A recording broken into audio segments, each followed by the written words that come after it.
Bonjour mes amis, c'est Pascal Trefingui, on est à Rio de Janeiro, on va continuer notre exploration de la situation actuelle sous fond de crise sanitaire.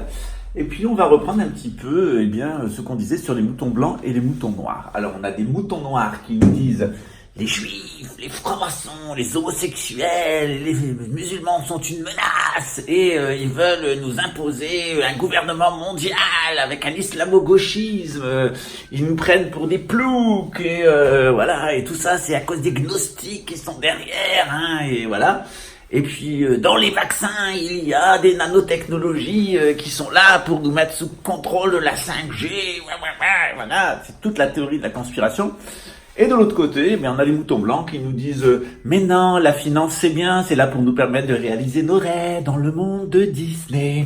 La science est géniale. Grâce à la science, on va vivre des vies complètement artificielles, complètement en dehors de la nature, et on va tout contrôler. On va contrôler nos humeurs, on va contrôler nos pensées, on va devenir gentils, géniaux, améliorés, youpi, voilà. Et puis tout ça avec une mentalité bobo, progressiste, bien cartésienne. Et puis dans un monde où vous allez penser global et agir local. Là, on va voir ce qu'il en est. On va voir si chez les deux côtés. C'est en réalité ce que je pense. Et on reviendra à la synarchie, notre tableau de la synarchie. Vous allez comprendre pourquoi les deux ont tort. À la fois les gens qui fantasment sur les vaccins, et à la fois les personnes qui veulent vacciner à tout prix. Et ce n'est qu'un exemple, et pour mieux comprendre ce dont il en est, on va parler de la Russie, parce que ce qui se passe en Russie, c'est très intéressant. On a une population qui n'a pas confiance dans la science, on a une population qui n'a pas confiance dans le pouvoir. Vladimir Poutine sort très diminué politiquement de la vaccination obligatoire de la crise. Il y a 2 Russes sur 3 qui sont pas vaccinés et il a dû abandonner toutes les mesures demandées par l'OMS, en particulier le Covid Pass. Voilà. Donc, à partir de la situation en Russie, on va voir les choses d'un point de vue objectif. Qu'est-ce qui fait qu'on a intérêt à se vacciner? Qu'est-ce qui fait qu'on n'a pas intérêt à se vacciner? Après tout, la science, ça sert à ça. On a un système immunitaire, normalement, il nous protège de tout. Et puis, il y a des personnes qui sont très affaiblies et qui ont besoin qu'on donne un petit coup de pouce à leur système immunitaire. On peut le faire de différentes façons, dont la vaccination. Voilà, et on va parler de tout ça de façon neutre, sans argument politique, sans rêverie scientifique. Le progressisme, la science, on va sortir de la nature, on va être des êtres complètement artificiels, pauvre tard. Voilà, ça va pas durer très longtemps. On regarde l'essor des OGM quand on les remet dans la nature. Et puis les gens qui sont complètement paranoïaques et qui nous disent ils vont nous transformer en extraterrestres. Il y a un type qui est venu du futur pour nous dire le nucléaire, voilà, c'est des histoires de dingue. En réalité, les deux sont des histoires de dingue, voilà. Et c'est ce qu'on va voir. Alors, c'est pas forcément une conspiration, c'est pas forcément un complot, etc. C'est juste le déterminisme historique. C'est-à-dire que quand on reste pas dans la synarchie, on va vers le nomadisme. Et que pour arriver au nomadisme régulier, il faut passer par le nomadisme dévié. Et il faut passer par la fin de la civilisation, qui ne peut être qu'une tyrannie. C'est ce qu'on est en train de vivre, l'émergence d'une tyrannie et un nomadisme dévié qui va se généraliser, qui est une sorte de sorcellerie en réalité, qui veut faire vivre l'homme dans des conditions complètement artificielles et délirantes. Mais bon, comme dit la sourate 2 du Coran, ça ne durera pas bien longtemps. Voilà, à tout de suite.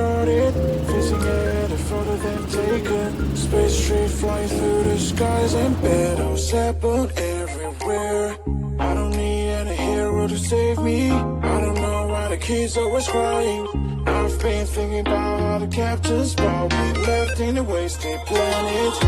Can you feel the spark in city light when it's day to night? That's the sparkles from my beating heart when it breaks so hard.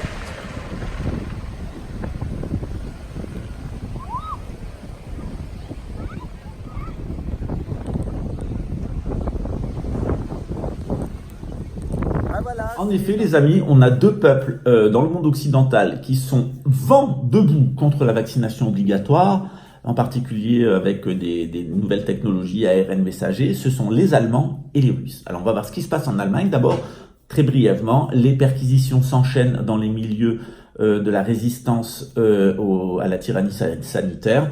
Il y a des tas de gens qui sont arrêtés, il y a des perquisitions qui sont menées à peu près partout en Allemagne. La répression est en train de s'accentuer. Comme le dirait Rainer Fulmich, ce n'est pas un accident, et que cette crise n'a toujours rien de sanitaire. Je vous d'ailleurs vous renvoyer un certain nombre d'articles qui ont été publiés sur François, qui reste un des journaux indépendants en France, loin du pouvoir politique et puis des pouvoirs économiques et financiers. Voilà. En Russie, qu'est-ce qui se passe? En Russie, toujours avec un article de François d'ailleurs, on est dans une situation qui est un petit peu différente.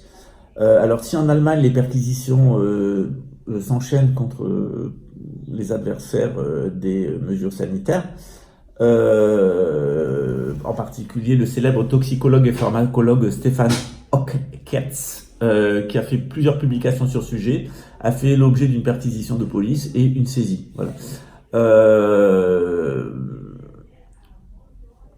Il faut savoir qu'après des études de biologie à l'université de Hanovre, le professeur Oketz a obtenu un doctorat en toxicologie, en pharmacologie à l'université de Hambourg. Il est professeur d'immunotoxicologie moléculaire à la clinique universitaire de Hambourg-Eppsdorf. Voilà. C'est quelqu'un qui est extrêmement connu en Allemagne, c'est quelqu'un qui est une pointure dans son domaine et qui est extrêmement opposé aux mesures prises par le gouvernement sur l'ordre de l'OTAN.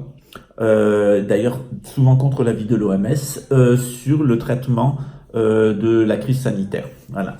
Vous verrez cet article qui s'appelle En Allemagne, enchaînement des perquisitions pour les adversaires des mesures sanitaires. C'est sur François. Et vous verrez aussi un autre article qui est très intéressant, qui fait la deuxième partie de ce traitement, de cet exposé. C'est une interview d'un docteur en droit qui est extrêmement intéressant. C'est Karine Bécher-Golovko, qui est docteur en droit public et qui explique en fait la relation des Russes avec la crise sanitaire et le pouvoir. Selon elle, les Russes, comme les Allemands, ce sont deux peuples qui ont vécu des états totalitaires qui étaient basés sur des mensonges scientifiques. Donc Hitler, c'est un mensonge scientifique permanent, en particulier sur la théorie raciale. Et chez les Russes, c'est un mensonge permanent sur la biologie, puisque les Russes avaient développé leur propre génétique, leur propre science génétique, et qu'elle a été un échec total, parce qu'elle n'était pas inspirée de l'observation des faits scientifiques, elle était inspirée de la propagande soviétique.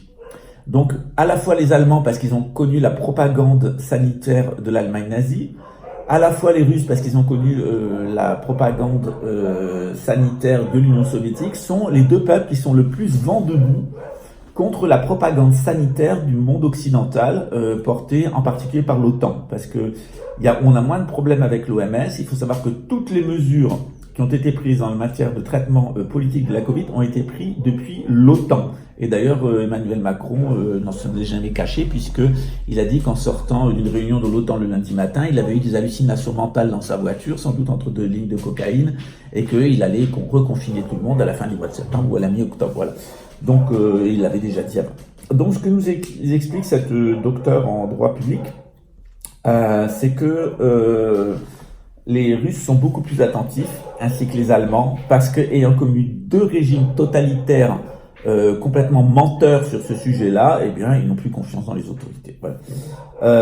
En plus, on s'aperçoit en Allemagne, comme en Russie, eh bien, les anti-vaccins sont extrêmement mobilisés et sont arrivés à faire fléchir le pouvoir.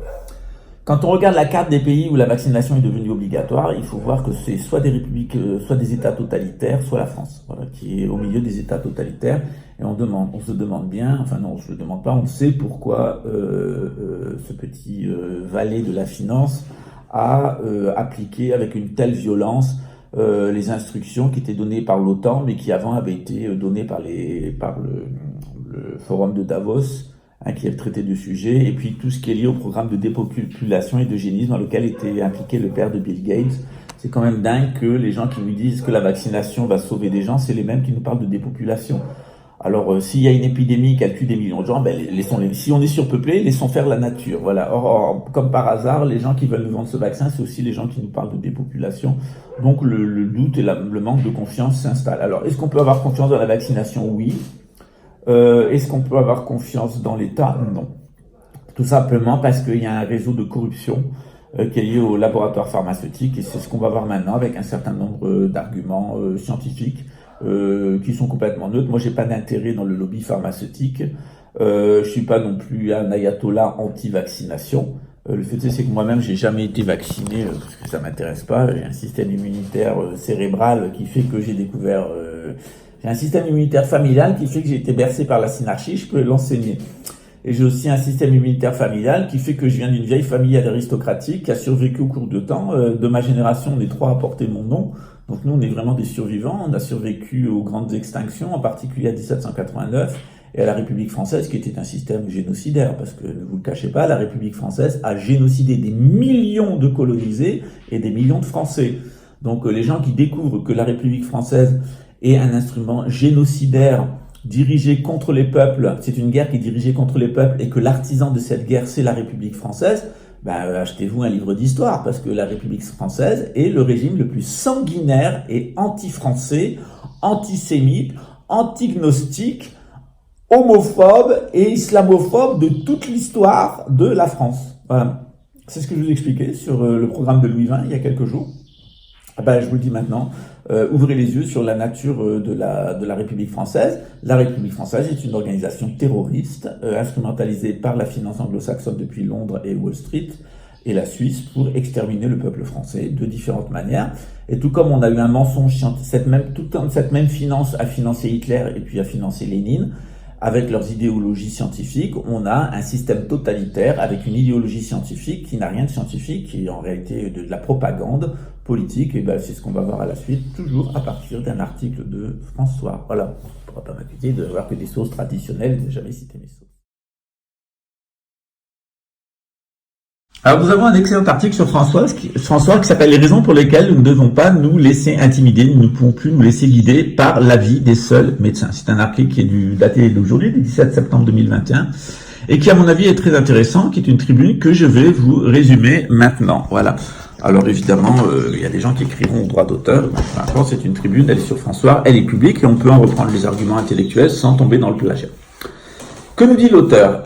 Il nous dit qu'en fait, en réalité, les personnes qui ne souhaitent pas se vacciner pour des raisons scientifiques et pas des raisons idéologiques sont accusées d'être des complotistes délirants qui croient que la Terre est plate, qu'on nous accuse d'être des libertaires égocentriques et égoïstes et des ignorants qui tiennent des propos anti-science. En réalité, on est exactement dans le cas des personnes qui critiquaient les positions scientifiques d'Adolf Hitler ou les positions scientifiques de Joseph Staline, et on a le droit de le faire. La science, elle cherche la vérité à travers l'investigation et l'expérimentation, que ce soit la science moderne qui tourne vers le savoir ou les sciences traditionnelles qui tournent vers la connaissance. On est obligé de considérer les faits et d'en chercher les causes. Alors un même fait peut avoir des faits qui paraissent semblables, peuvent avoir des causes multiples.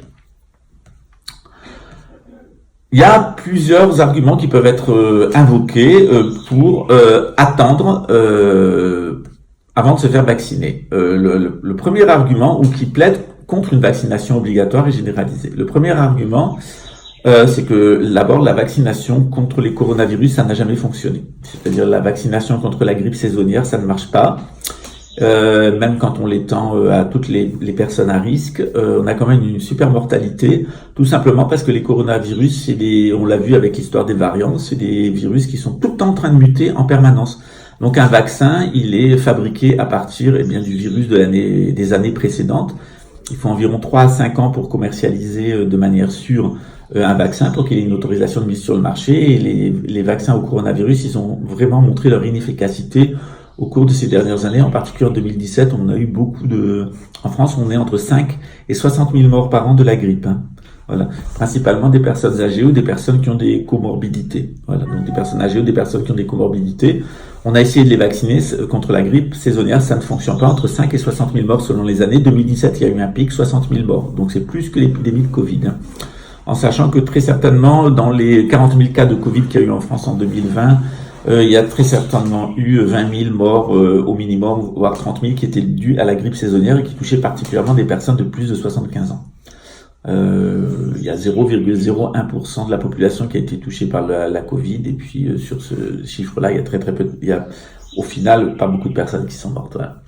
Est-ce que ça justifie de fermer l'économie? Est-ce que ça de fermer les libertés individuelles, d'imposer une vaccination généralisée avec des traitements informatiques de cette vaccination qui sert d'alibi à un système totalitaire de passe, etc., et de fichage et d'injectage de traceurs? Ça, c'est autre chose. En tout cas, ce qu'on sait, c'est que, la vaccination contre les coronavirus, ça ne marche pas.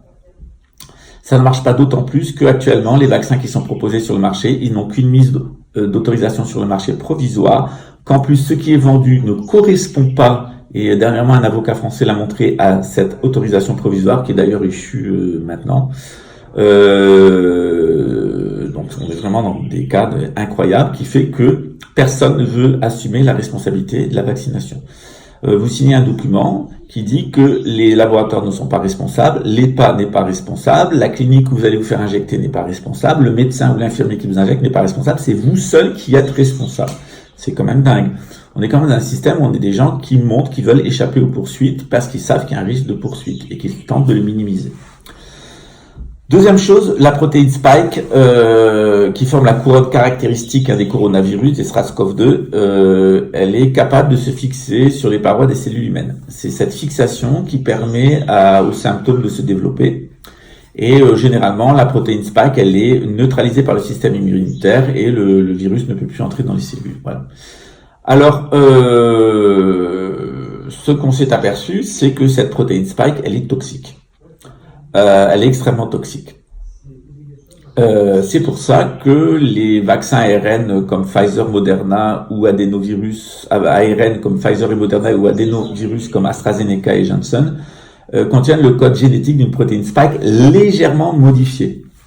Et ce code est envoyé vers les cellules humaines. Il est transporté par une nanoparticule lipidique dans le cas des vaccins ARN ou par un virus modifié génétiquement et non pathogène dans les cas des vaccins à adénovirus. Les cellules humaines vont alors produire elles-mêmes la protéine Spike, déclenchant une réponse immunitaire.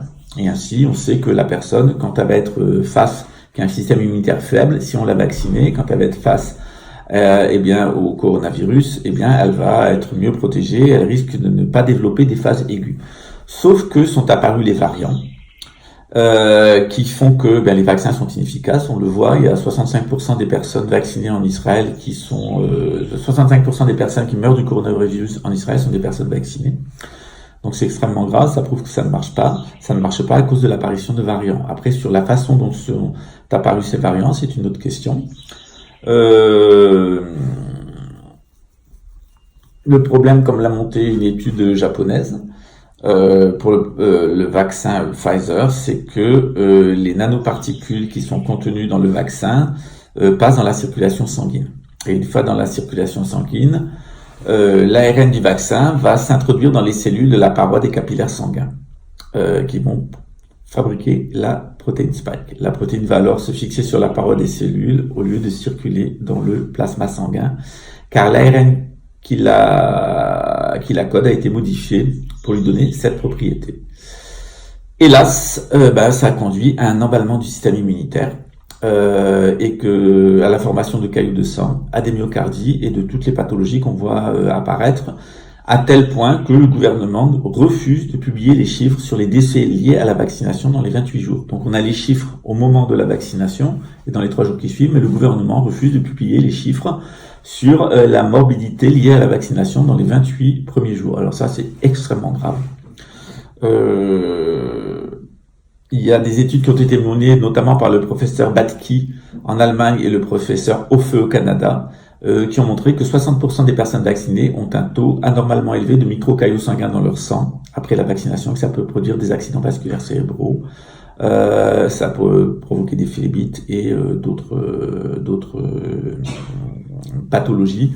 Notamment, cette protéine Spike, elle est capable de sortir des capillaires sanguins, de rentrer dans les organes humains, d'après des rapports d'autopsie, et notamment le cerveau, et les détruire. Cela a été montré dans différentes expériences scientifiques. Alors je le dis aux modérateurs de YouTube, tout ça est sourcé à partir d'un article de François avec des références scientifiques extrêmement sérieuses qui ont fait l'objet de publications, et tout ça est en dessous. D'autre part, troisième élément, on s'aperçoit que généralement pour tous les vaccins, on a vu qu'ils causaient des maladies à prions. et qu'ils étaient impliqués dans de tas de maladies neurodégénératives comme la maladie de Parkinson, l'Alzheimer, mais aussi l'autisme.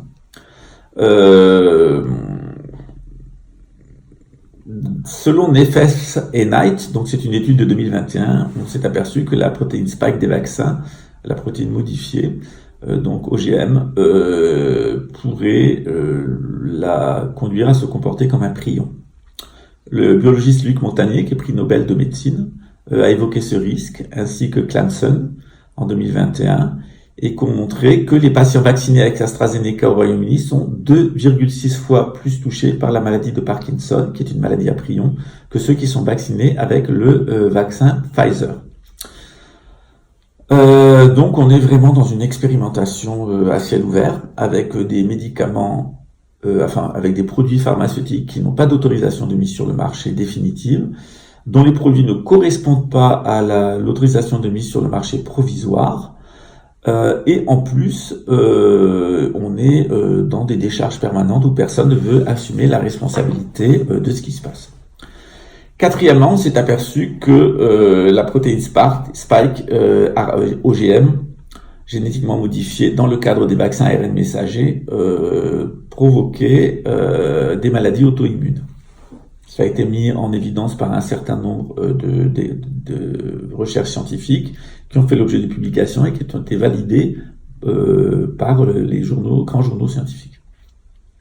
D'autre part, cinquièmement, on s'est aperçu que les vaccins pourraient faciliter l'infection et aggraver la Covid-19 dans certaines circonstances. Il y a plusieurs études qui ont été faites à ce sujet-là, notamment l'étude Tseng et al. En 2012, l'étude Oroshenko en 2020, l'étude Li et al. Aussi en 2020, et l'étude Yahi et al. En 2021. Donc, on se demande, et on le voit dans le cas d'Israël et dans le cas du Royaume-Uni, où il y a eu beaucoup de vaccinations et du Chili, beaucoup de variants et maintenant beaucoup de décès des personnes vaccinées, on se demande si au final ça facilite pas non seulement l'infection au coronavirus, mais toutes les infections.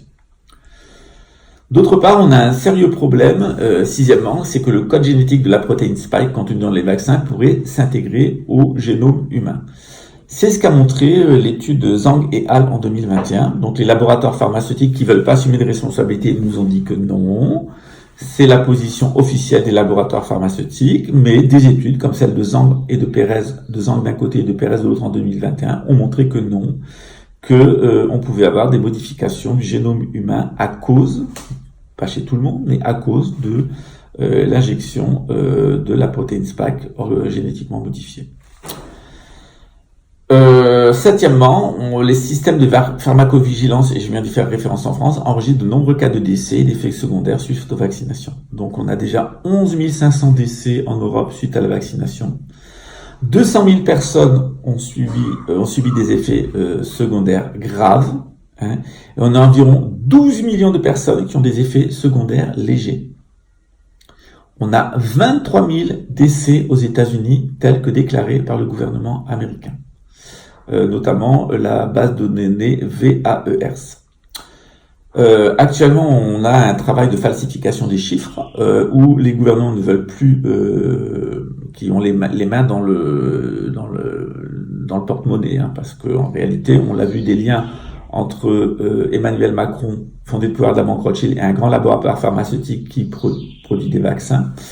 On s'aperçoit qu'on a des conflits d'intérêts à tous les étages, ce qui a d'ailleurs valu l'inculpation de l'ancienne ministre de la Santé, Agnès Buzyn, qui dit qu'elle a interdit les masques, la vitamine C, l'alcogel, les gants, la chloroquine et l'ivermectine, alors que l'épidémie venait de se déclarer en Chine, parce qu'elle trouvait que les Français prenaient trop de médicaments.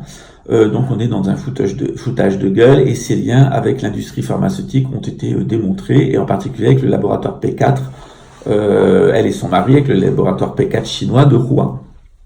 Et c'est pas le seul cas.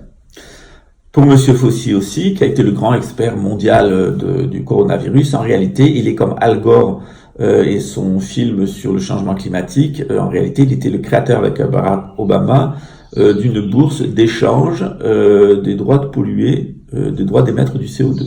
Donc on a des gens qui sont à la fois jugés partis, qui influent sur les politiques publiques pour des raisons qui sont complètement étrangères à l'intérêt des peuples. Alors heureusement, la contestation, elle est de plus en plus forte. Hein. Les victimes d'effets secondaires, ils font entendre leur voix, sauf qu'ils n'ont aucune chance en justice parce qu'ils ont signé des décharges. En Inde, ce qui est intéressant, puisqu'on nous a parlé d'un variant indien, il y a très peu de personnes vaccinées, extrêmement peu, et on a un taux d'immunité naturelle de 67%, c'est-à-dire qu'on a 67% de la population qui naturellement est complètement étanche à toute forme de coronavirus, avec un taux de mortalité qui est extrêmement faible, beaucoup plus bas que celui d'Israël et de la Grande-Bretagne et du Chili, où on a massivement vacciné. Donc on a tous les arguments, qui nous montrent que il faut réfléchir. Moi, je suis ni pour ni contre, vous le savez. Moi, je fonctionne de manière avec la connaissance et avec le savoir. À cause de la connaissance, en particulier la connaissance gnostique, je ne me suis jamais vacciné. Je n'ai jamais non plus adhéré aux idéologies du nouvel ordre mondial, c'est-à-dire le nationalisme, hein, avec son adoration de la mutation génétique ou de la conservation génétique. Je n'ai jamais adhéré au communisme avec sa passion pour le nucléaire et l'étatisme. Je n'ai jamais adhéré au libéralisme avec sa passion pour l'industrie chimique et son libertarisme. Et je n'adhère encore moins au nouvel ordre mondial avec cette espèce de projet délirant pour Jérusalem monté par les Khazars et Domites. Le fait est que j'ai eu 3 fois la Covid-19. J'aurai certainement une 4e ou une 5e fois, bien que j'ai pas une super bonne santé. Les gens savent que j'ai suis séropositif, les gens savent que je sors d'un cancer, etc. Et ma tante qui a 89 ans, elle s'est même rétablie plus vite que moi, les 3 fois ou même 4 fois pour elle où elle a été contaminée. Voilà. Donc, ce qu'on s'aperçoit, c'est que, et notamment avec le variant Delta actuel, et puis tous les variants qu'il va avoir par la suite, parce qu'on va nous passer toutes les étoiles de la constellation du Dragon, hein, les 7 principales, et je crois qu'il y en a 24 en tout. Hein. Donc on va y avoir droit. Donc, ce qu'on s'aperçoit, c'est que avec les variants, ça fonctionne pas, et que les personnes vaccinées et asymptomatiques pourraient même causer plus de contamination, car elles risquent de se sentir plus en confiance, de négliger les mesures de santé élémentaires, de négliger leur système immunitaire, et en plus avec un pass sanitaire qui leur donne un statut privilégié, hein, de super privilégié, eh bien ces gens-là vont contaminer absolument tout le monde et se mettre en danger. 9e argument, l'immunité naturelle, elle est plus robuste et elle est plus durable. C'est ce que montrent toutes les études scientifiques sur les coronavirus. Les personnes qui ont eu la Covid-19 et qui ont survécu ont une immunité qui est beaucoup plus robuste que celles qui ont été vaccinées. C'est vrai pour toutes les maladies. Quand vous survivez à une maladie, vous avez vos propres anticorps, vous êtes beaucoup plus résistant que quand on vous va donner des anticorps venant de l'extérieur. Voilà. Donc, on est dans un contexte, comme montrent les études Turner et al. En 2021, Coe et al. En 2021, Gazit et al. En 2021. Donc, pour les gens de YouTube qui vont striker cette vidéo, tout ça, c'est sourcé scientifiquement. Il faudrait peut-être que les modérateurs de YouTube arrêtent de faire de la pseudo-science et jettent le masque, c'est-à-dire que leur employeur est un fabricant de vaccins et que toute critique de la vaccination est systématiquement l'objet de strikes de vidéos ou de strikes de chaînes sur YouTube, parce qu'en réalité, les modérateurs sont en conflit d'intérêts et comme ils sont pas très intelligents et qu'ils reçoivent des ordres, ils ont comme objectif de privilégier non pas la vérité, non pas la diffusion de l'information, ce qui est normalement une chaîne de télévision, un canal de télévision, c'est la vérité et l'information. Et on s'aperçoit que YouTube ne fait d'ailleurs absolument rien contre les fake news dans les différents domaines, et que par contre, lorsqu'on touche aux intérêts financiers de l'employeur de YouTube, eh bien les vidéos sont strikées, voilà, voire les chaînes.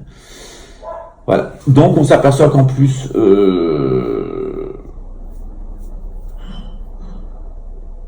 10e point, la Covid-19 se traite avec des traitements précoces ambulatoires, c'est-à-dire qu'il ne faut pas attendre que les gens soient en syndrome respiratoire aigu, en SRA pour les amener à l'hôpital. C'est un procès qui a eu lieu à Luxembourg, où on a un médecin accusé l'État luxembourgeois de faire mourir les personnes, et il a argumenté en disant qu'on attendait beaucoup trop avant d'hospitaliser les gens et qu'on devait pas attendre qu'il y ait un syndrome respiratoire aigu, que c'était fait pour gonfler les chiffres et qu'on aurait pu sauver la plupart des patients en les hospitalisant tout de suite. Il y a d'ailleurs une très grande efficacité des antibiotiques et des anti-inflammatoires. comme le montraient différentes études, notamment l'étude Kadegiani et al. En 2021 et l'étude Lepère en 2021. Mais il y a d'autres études, notamment celle sur l'ivermectine avec l'étude Bryan, l'étude Hill, l'étude Corey. Des études qui ont été faites avec l'utilisation d'antibiotiques comme la doxycycline. Ça a été testé à grande échelle avec beaucoup de succès au Pérou. C'est l'étude de Chami Quinteiro. Au Mexique, c'est l'étude Merino. Et dans certains États en Inde. Donc on s'aperçoit qu'il y a plein d'études qui ont été faites dans le monde entier par des médecins et des scientifiques indépendants, comme les études qui ont été faites sur la proxalutamide par McCoy, la fluvoxamide par Lenz, la curcumine, le curcuma soigne, c'est pour ça qu'en Inde où on utilise beaucoup de curcuma, il y a peu de morts de la Covid-19, il y a 67% d'immunité généralisée, tout simplement parce qu'ils utilisent de la curcumine, c'est ce qu'a montré l'étude Pawar en 2020. L'étude aussi qui a été faite sur la povidone, avec l'étude Choudhury, l'étude sur le budesomide par l'étude Ramakrishna et sur la vitamine D par l'étude Kamesian. Il y a des tas d'études qui ont été faites, comme par exemple l'étude Murad qui montre qu'on peut très bien soigner très facilement la Covid-19 sans passer par de très coûteux et de très points d'interrogation traitements dont certains ne sont même pas des vaccins mais des thérapies géniques. En conclusion, moi, j'ai pas à vous dire si vous devez vous faire vacciner ou pas, et c'est pas à YouTube de dire si vous devez vous faire.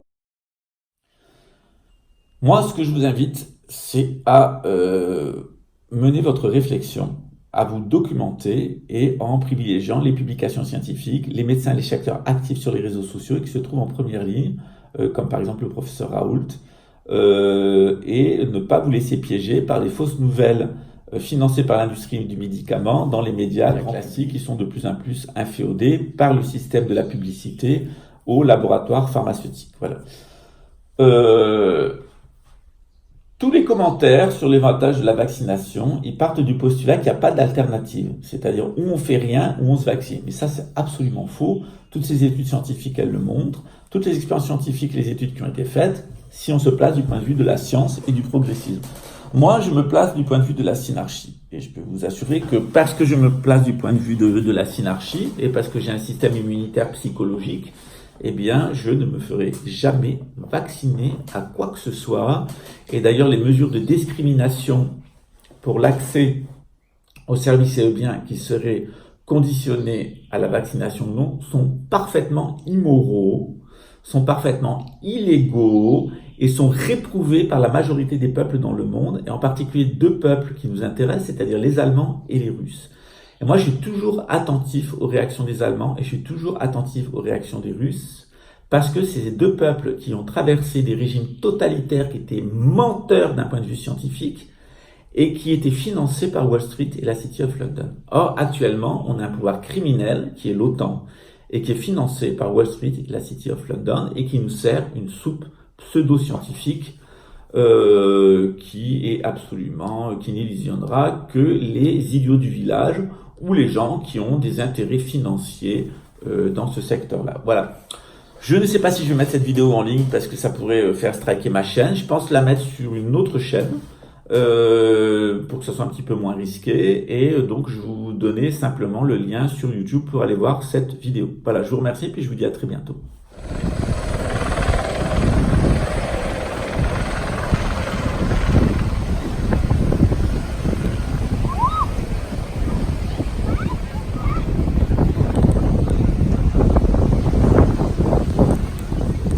Voilà, c'est dans une économie complètement fermée, avec aucune activité, avec un variant Samba qui est en train d'exterminer toute la population, que je vous laisse, et puis je vous dis à très bientôt, sans doute à demain. Ciao.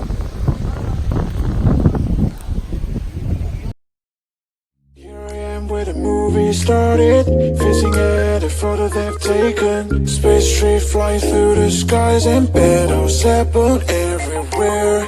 I don't need any hero to save me. I don't know why the kids always crying. I've been thinking about how the captain's ball we left in a wasted planet. Can you feel the spark in city light when it's day to night? That's the sparkles from my beating heart.